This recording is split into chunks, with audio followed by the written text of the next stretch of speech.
Coming up on Theater Talk. Marin, are you going to make a career now of playing the leads in all the musicals that are on the wall of Joe Allen's The Flop Wall? No. Marin Mazzie and Via Galactica. All with brown wigs. No, this is a good one. Theater Talk is made possible in part by the CUNY TV Foundation.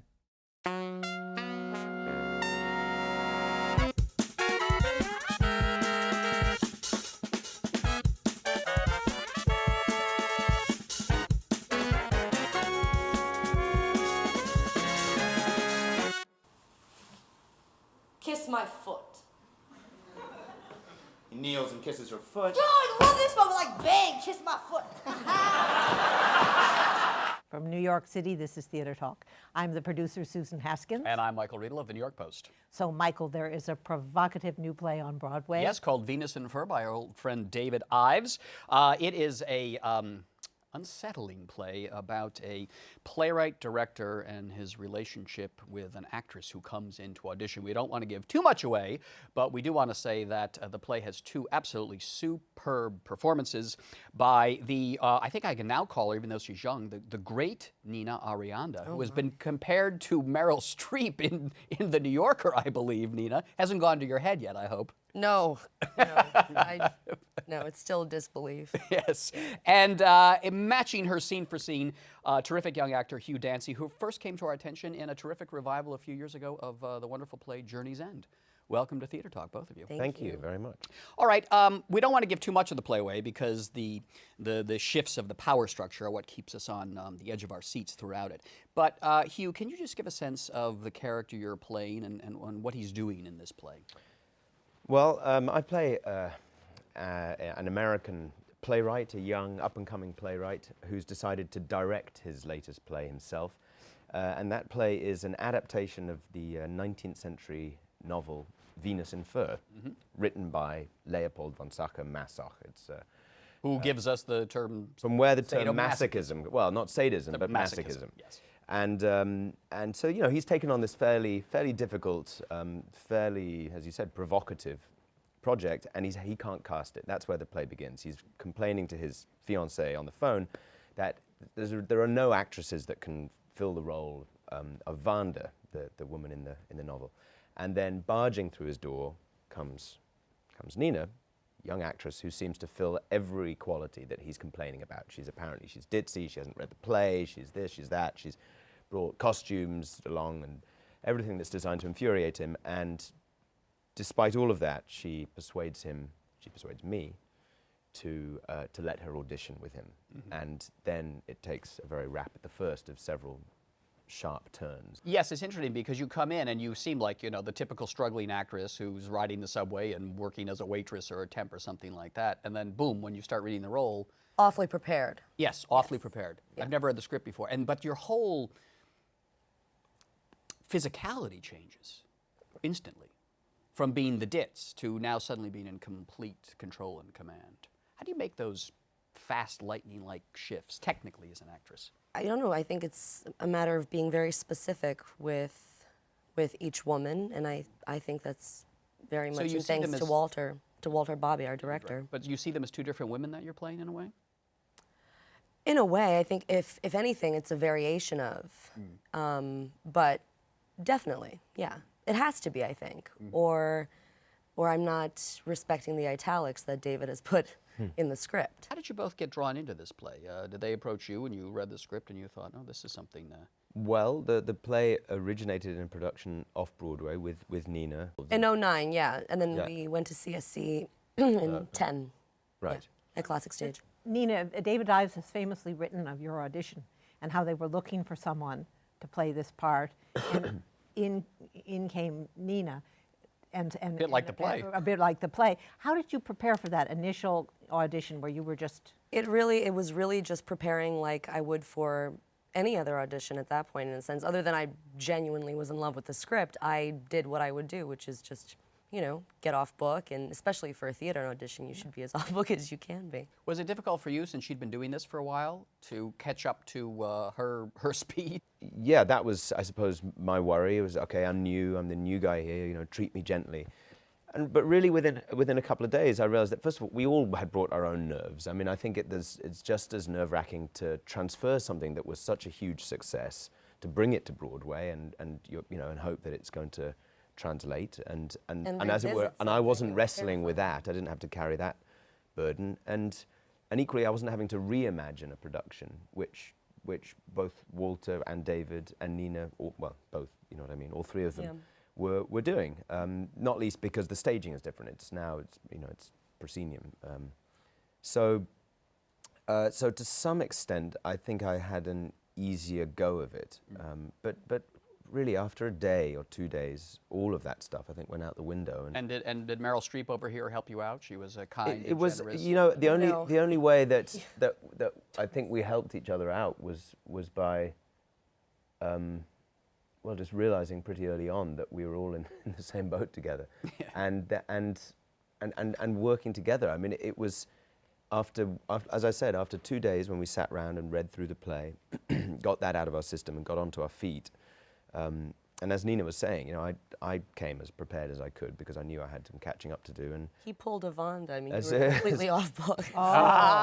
Sneaky British actor Not at trick. all. well, it's not something I would normally do, actually. I would normally, hope to learn the lines as I came to an understanding of them. But I felt I didn't really have that luxury. So I did learn them, but I did get off book before we arrived. And so we were, somewhat parallel to some extent. And really, as soon as we got up on our feet and started playing around with the play and the blocking, it felt very natural and very easy and incredibly fun.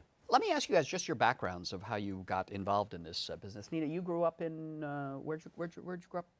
I grew up in Clifton for the first part of my life, and then I moved to Germany. Oh, right. So were you going to theater very early on as a kid? Were you coming? I was. Yeah, we were 30 minutes away from the city, so we would drive in a lot. What was the first show you saw that made the impact on you?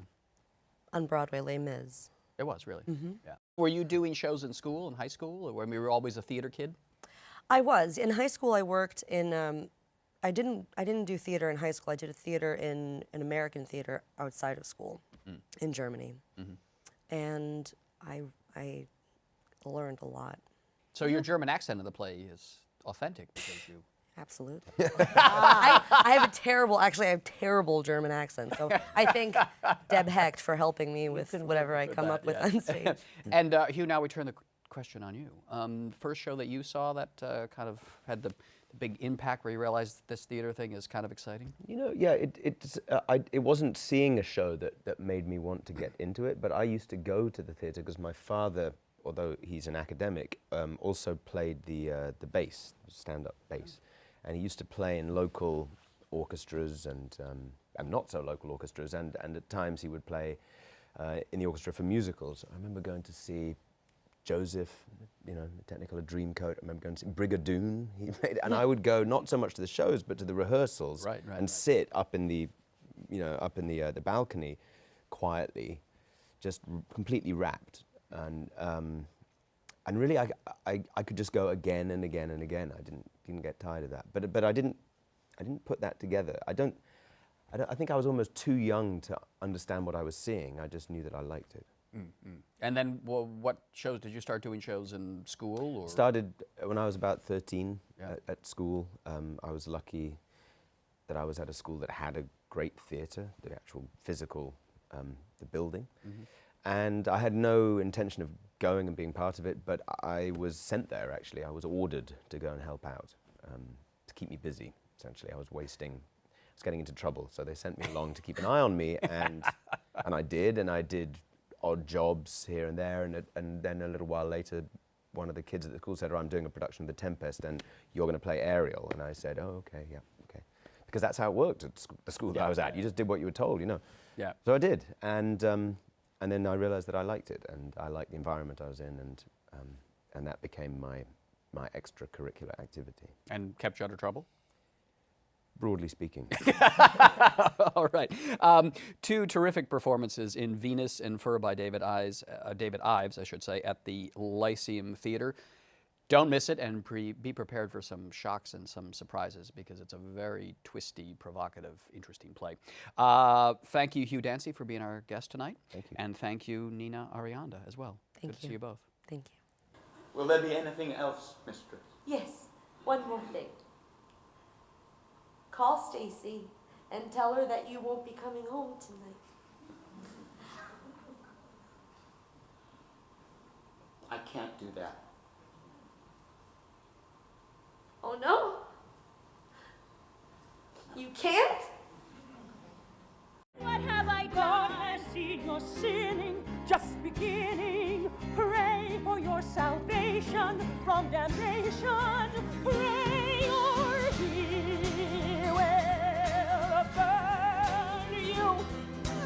He will burn you. You know, Susan, for years, the musical Carrie was synonymous with Broadway flops. In fact, it may be the most notorious flop of all time. But Carrie has been rethought, reinvented off-Broadway at the Lucille Lortel Theater. And what we've discovered by going back to look at the show is that it has an absolutely terrific score. Yes. And that the sort of new reworked book makes this a very, very haunting and interesting musical. We're going to talk about Carrie tonight with one of the stars of this off-Broadway production, the great, brilliant Marin Mazzie, a 3-time Tony nominee and nominated for the Lucille Lortel Performance Award for your performance in this show as the scary, scary mother. The blue scary mom. I know, Yes. you're so much more beautiful with the blonde hair than There you are is as the mother. no glamour as Margaret. No, No. there is- Check the glamour at the door. It's very funny because I've seen you in so many shows, and you think, well, Marin, I mean, one of the most beautiful actresses on Broadway, and then you come out as Margaret with this straight brown hair and a burlap dress. Carrie was written by Michael Gore, who did the music, and as I said, Michael, I was really surprised at how strong the music is for this show, and I guess the score has sort of been lost because of all the notoriety surrounding the original production. You must be pleased that it's back. You know, we went back to it because I loved the music and really wanted the opportunity to get this music out again. And it's been a great experience for us. Thank you, Michael. Not only do I really love the music, but to have this cast singing my music this way is really a treat. It's been great. And the script, which maintains, I think, really that the haunting and unsettlingness of the Stephen King novel, is by Lawrence Cohen, who joins us tonight. Welcome. Thank you, Michael. Did you go back over your original script and do a lot of reworking for this production? I pretty much went back to the novel, which was Steve King's first book and my first screenplay. And there's a lot of the movies certainly synonymous, since I'm the same writer of both the musical and the film. Now, Marin, I have to ask you, when somebody says to you, would you like to play the lead in the most famous flop in the history of Broadway that we're bringing back? Is there any hesitation on the part? Of course. Yes, I will admit I was in the car, I got a phone call, and my husband and I were driving upstate, and I thought my cell phone wasn't working because he said, they want you to do a workshop of Carrie. And I did say, Carrie? The musical Carrie? Yes, Marin, the musical Carrie. Okay. Then I said, send it to me, because I did see the production. Oh, you saw the original? I did see the original famous production, yes. Yes. But I didn't remember a lot about it. I didn't really remember the score. I remembered the things that people talk about, the kill the pig and the pig's blood and that sort of thing. So when I was sent the script and the music, and I read it, and I was like, well, yes, I completely want to do this because of the character and because of Michael's and Dean Pitchford, who is our lyricist, the amazing score. Did you guys ever think you'd have a chance to go back over the show, or, I mean, after it crashed and burned on Broadway, did you think, that's it, that's over, it's going to be buried forever? Michael, we always knew we were going to go back. After it closed, and the stories behind why it closed, there are a lot of misconceptions. But one of the interesting things is that a lot of people felt we got bad reviews. Which, Frank Rich was not a good review, but Clive Barnes was a rave review. But the producer of the original show got nervous, and he got on a plane and went back to Germany and closed all the bank accounts on the weekend that we opened. Huh. So in the dead of night. In the dead of night. No, at 3 o'clock in the morning. So the reason actually that the show closed is there was no payroll to pay anybody the following week. Oh, interesting. So, the show could have run probably because it was gaining such notoriety. People would have been rushing to see it. Exactly. Did you sue him? You know, we didn't. There was nothing. I mean, there was nothing to do. I mean, he had, you know, he didn't have the money. I think he hoped that he would have a rave from the New York Times, which he did not get. And he just decided to cut his losses, and he closed his office, and he was gone. But it returned the rights to us, which was a very singular and lucky thing to come out of a bad situation. And in answer to your question about did we ever think we'd see it again, yes, the answer for us was when, not if. I think had we seen the show that we had loved on stage and the reviews were bad and the audiences hated it, we wouldn't be sitting here now and we wouldn't have reapproached it again. The dream existed to see it again, and we had a couple of times where producers offered the opportunity to do it again, and one of the three of us wasn't ready. To get all three of us on the page at the same time was the ticket. And about 3 years ago, we had a meeting, we looked at each other and went, now. What's been interesting is that after the show closed, we, as the authors, did not like that show that was on Broadway. That Terry Hans did. With Betty Buckley. Right. I mean, Betty was fantastic. Lindsay was fantastic. There were great things in it, but the show did not represent our vision of what we thought this piece was. So we, as Larry said, at a, you know, just maybe it was a lucky stroke that the rights reverted to the authors because the producer's rights had not merged. He didn't have enough performances on Broadway for his rights to merge. So actually everything, I mean, one day, you know, UPS came and there were 5 cartons of parts, of orchestral parts. They just came to the house. You know, they got everything. I mean, it was there were like costumes, and there were things that were just coming to our house. Buckets and fake pig's blood all cake. Exactly. Marin, we were saying That's funny. I didn't know that. That's really funny. We were saying before we started, you actually saw. You saw Carrie. I saw it. Yes. You were able to, what, 4 or 5 performances? I saw I think it was the Saturday matinee the day before you closed. Was this one of these things where, you know, you were picking up, you were being in the theater world, picking up the romance, you can't miss this, you've got to see No, it was just sort of that it had opened. It hadn't gotten great reviews. A friend and I were going to TKTS to go see a show. There were tickets. We went to see it. I mean, you know, the thing is, you don't go to something knowing who knew that it was going to become this infamous thing that it became. But I did. Oh, I you mean, did? I'm afraid I was one of those people kicking around that they You're one of those vultures who swoops right in. That was you. That was me. They let you in? Generous. We had bodyguards, I thought, to always prevent supportive people of like you from coming in. feeding on the carrion because it's amazing. But what was your impression of the show when you? I remember as we were kind of talking before the whole Greek element of it, the way that it was. It's the big staircase. The togas. Right. The togas. Right. Darlene Love in some white, she played the gym teacher, That's this right. white That's right. diaphanous chiffon thing walking around. The revolving shower doors, That's right. you know, That's that right. sort of thing. I remember. We should say this whole notion of Greek, and the original production had this theme of Greece for some reason, and this was a story, you guys can confirm it or not, that Fran Weisler, who was originally going to produce the show with her husband Barry, when she talked to Terry Hand, she said, we want you to think Greece, as in the High School Musical. And he showed up with togas and Corinthian columns. I mean, is that in the Parthenon. Is that true? Yes, I think he had been thinking Greece, and he had been thinking it a long time. He had done 22 years at the RSC, predominantly with authors older than we are and not on the planet. So consequently, we were young, and very optimistic, but we were sort of kicking and screaming talent. We were not shy in any way, shape, or form. Right.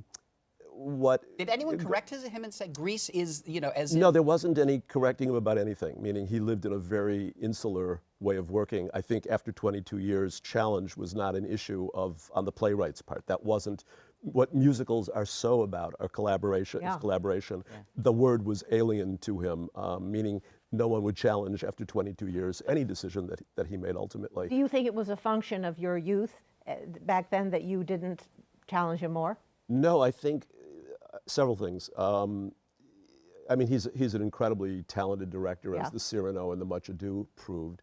I think he had no affinity for musicals. I think he had no affinity for America. He loathed high schools and jargon and vernacular. Perfect. So it made him perfect. Perfect. What it said was 3 pretty smart guys we had met with a whole lot of directors and said no to certain people who were of legendary status. Yeah. He talked an incredibly good game. And I think we knew very early we had problems, but not in the work process with him. Once we hit the actual rehearsal, I think we all knew. And we were on alien turf, meaning I think we were, three smart New York kids who were saying, but, sir. If I'm not mistaken, wasn't Bob Fosse originally interested in Carrie? He was. That period was a really interesting time period for us, which is Sam Cohen, the legendary agent, ended up hearing the score and completely fell in love with the score and with this piece. And Sam said, I'm going to be the show's protectorate. I'm going to organize and I'm going to put this together. And it must be Bob Fosse. So, we had some of, the experiences that we had of being able to sit at the ICM conference room with Bob Fosse listening to the score, with Sam conducting his pencil as as the score was going, and Bob listening to it. What was interesting, of course, Bob was one of the most brilliant directors, but as a composer, I remember hearing something that he said after he listened to the score, which he liked very much, and he said to me, Michael, don't you think some of the music is a little rangy for dancers? How interesting. Right. That was great. That was the first sign. And I thought funny. that was really, really telling. We had another session with Mike Nichols originally, and Sam did the same thing. And what did Mike Nichols say? Mike was really interesting. He said he listened and he said, I really, really like the work, but you know what, guys? I don't want her to go to the prom. I don't want her to go to the prom. And also incredibly revealing, which was just something about the piece he emotionally did not want it. Bob wanted it to be darker than it actually was, and felt, there should be more about suicide and a lot of darkness in it. Mike, didn't want her going to the prom. Skip the prom. And Terry Hands wanted to go to the Parthenon. And Terry Hands, exactly. There we were in Athens with Terry Hands, We just did it in the wrong city. That was the problem. We saw an amazing array of directors for that period. At one point, David Putnam, who was something of a mentor to Michael, said, I have an idea. And we said, yes. He said it was a crazy idea. He said, just take a deep breath, listen to it before you respond. And the idea was Ken Russell.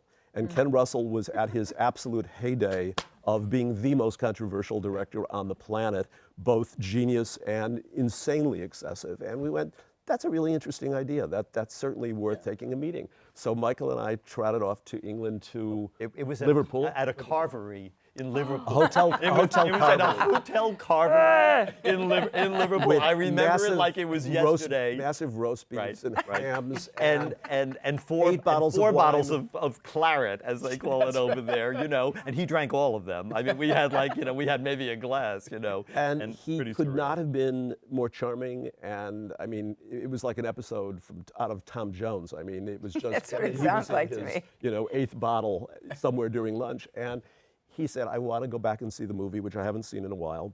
I want to reread the book, and I want to reread your script. And I'll call you within the next month or so. And we went, great meeting, went terrifically, was well worth taking. And a letter arrived about a month later. And the letter was that we had committed an act of heresy of the first order. And he went on in great detail to say the number of things that he found to be religious offenses in the piece. And we thought, this is really the cat calling the kettle black. I mean, on some level, it was the most hilarious letter. From the director of The Devils. Of the Devils, exactly.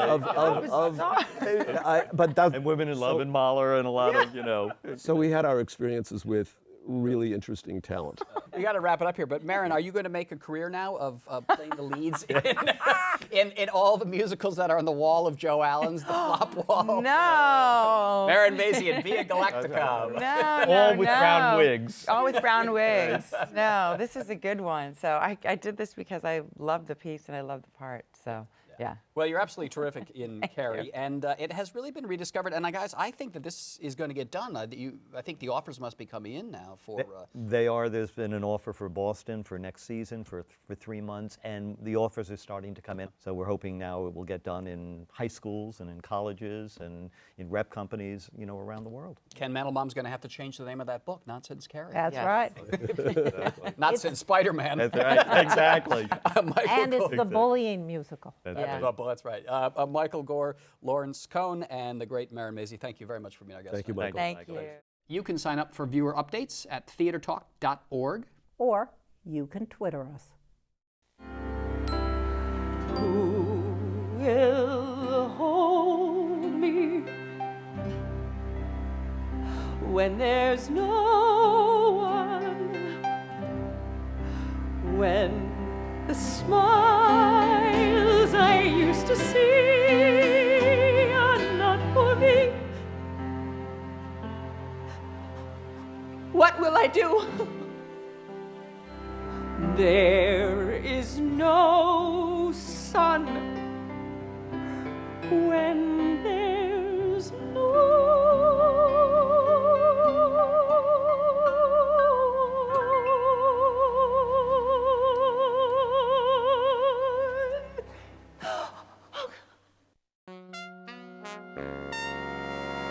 Our thanks to the Friends of Theater Talk for their significant contribution to this production. Theater Talk is made possible in part by the Frederick Lowe Foundation, the Eleanor Naylor Dana Charitable Trust, the Alan S. Gordon Foundation, the Corey and Bob Donnelly Charitable Fund, Carrie J. Fries, the Dorothy Strelson Foundation, the New York City Department of Cultural Affairs, and the New York State Council on the Arts, a state agency.